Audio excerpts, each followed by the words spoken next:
Namaste, divine beings.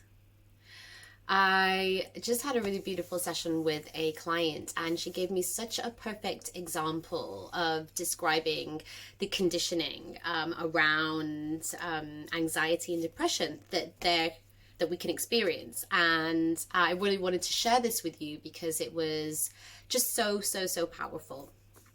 So we were talking about reframing within the context of this journey that we take when we heal from our trauma.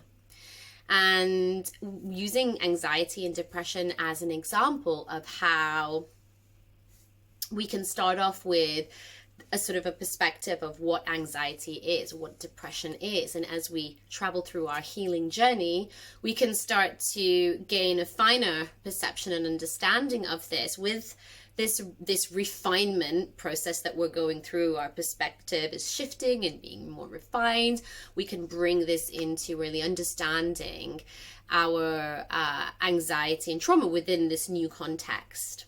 And she gave an example of way back when, before she went to see a counselor, she would notice in her body feelings and emotions, and she'd notice that she would feel sick in her stomach at certain times, or that there would be particular emotions coming up, or her body would feel stiff when those emotions came up. So that she was associating different feelings with different parts of her body, or even just the sensation in different parts of her body that she hadn't noticed before. And when she went to a counselor and she described this, the counselor said, this is anxiety. This is what we call anxiety. So from then on, she went forward labeling these feelings as anxiety. And as she went through her journey with this counselor and with other counselors and speaking to friends and going to university and all these places where we then receive more information about these sorts of things, then her own perspective of anxiety was shifting away from this knowing, this feeling in her own body and her experience of her own body to these other preordained labels. And we were commenting on just how amazing it is to be able to get to a point where then we can see that and we can decondition ourselves and deprogram ourselves from that. So I just want to unpack this a little bit because for me it's so powerful. It's such a fundamental important point for us as we start to become sovereign beings and we start to unshackle and unbind ourselves from the fears and from our karma, which is our conditioned identity. And this goes very, very much to the core of our conditioned identity, okay, our karma.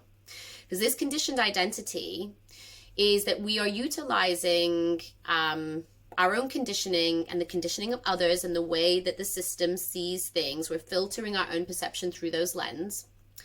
And we are creating judgments and we're creating a picture about ourselves and what's causing certain things within us.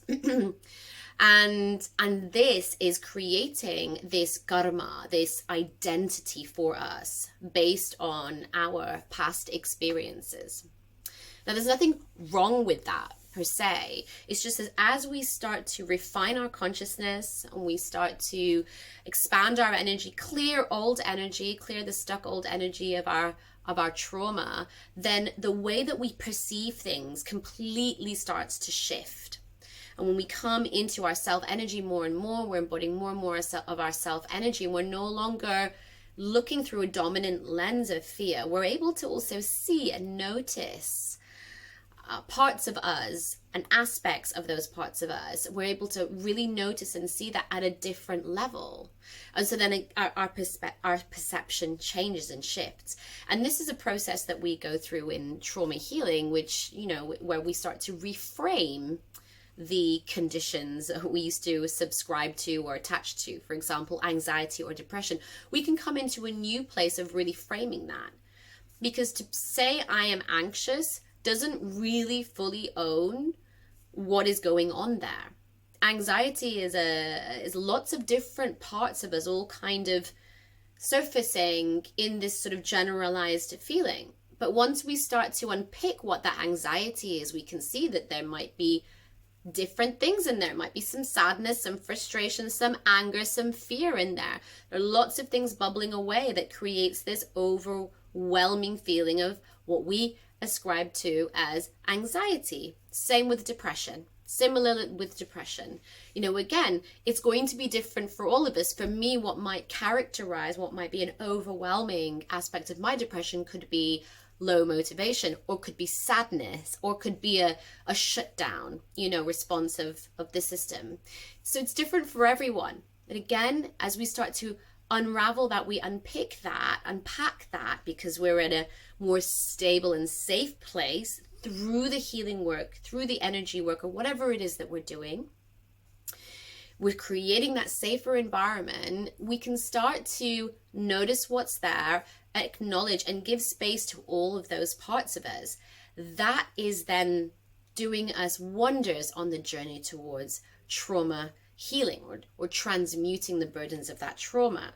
Eventually we get to a point where we really witness those memories, and we go through a process to transmute the energy of those burdens that we carried. But it all starts at being able to see, being able to hold space for those feelings, those sensations, those thoughts individually, and give them the space that they need in our system. So bringing this back to this example that my client shared with me today, I thought this beautifully is like a very typical example of how we give our power away to others who seem to be in a position of authority on certain subject matters. And then we learn several years later that actually I was already being authentic and sovereign before I allowed this person to come in and tell me what was going on for me, to teach me something that actually didn't end up being fully in alignment. Now, I'm not negating or saying that those people are wrong. That had to happen. It's like we have to have the shadow to see the light. That had to happen for us to get to a place now where we recognize how easy it was for us to come out of our sovereignty, or for our power to be taken away, or for us to give that power away.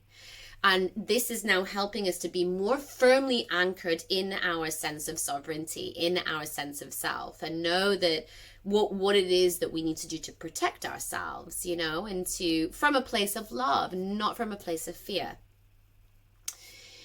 Okay, so I hope you found this helpful. I have some other videos on working with anxiety in terms of the emotional, the energetic tools and techniques that we can utilize to really work with those parts of us. So please check those out.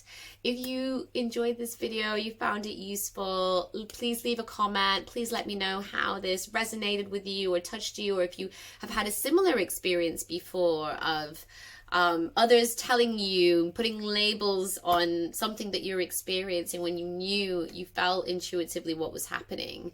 Please share those. It's so great to be able to come into solidarity with tribe, and to reassure each other that the experiences that we've had are shared experiences, and that those are okay. Sending you so much love, my dear, and I will connect with you soon. Namaste.